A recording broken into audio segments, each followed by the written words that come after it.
Kuwait ആർമിയിലേക്കുള്ള university ബിരുദ ആദ്യ ബാച്ച് വനിതാ ഉദ്യോഗസ്ഥരെ his excellency Sheikh Abdullah al Salem al Sabah ആദരിച്ചു.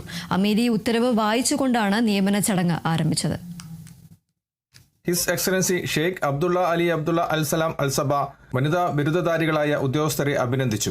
രാജ്യത്തിന്റെ കിരീടാവകാശിയും സായുധ സേനയുടെ സുപ്രീം കമാൻഡറുമായ his highness Sheikh Mishal al Ahmad al Jaber al സബയുടെ വിലയേറിയ വിശ്വാസമാണ് ഇവർ നേടിയെടുത്തതെന്ന് അദ്ദേഹം സൂചിപ്പിച്ചു.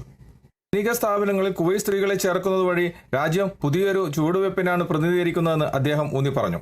വനിതാ ഉദ്യോഗസ്ഥന്മാരുടെ ചുവടുവയ്പ്പ് സായുധ സേനയ്ക്ക് ഗുണപരമായ ഒരു കൂട്ടിച്ചേർക്കലാണെന്നും അവരെ ഏൽപ്പിക്കുന്ന കടമകളും ചുമതലകളും കാര്യക്ഷമമായ പ്രാപ്തമായ രീതിയിൽ പിന്തുണ നൽകേണ്ടത് മറ്റു ഉദ്യോഗസ്ഥന്മാരുടെ കടമയാണെന്നും അദ്ദേഹം ഊന്നി പറഞ്ഞു.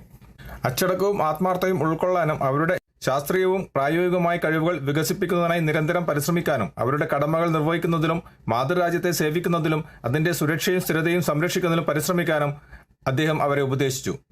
ആദരിക്കൽ ചടങ്ങിൽ his excellency army general staff മേധാവി corps commander Khalid Diraj Saad al Shuraian, his excellency army general staff deputy chief pilot brigadier general Sabah Jaber al Ahmad al Sabah, സൈന്യത്തിന്റെ നിരവധി മുതിർന്ന കമാൻഡിംഗ് ഓഫീസർമാർ എന്നിവർ പങ്കെടുത്തു.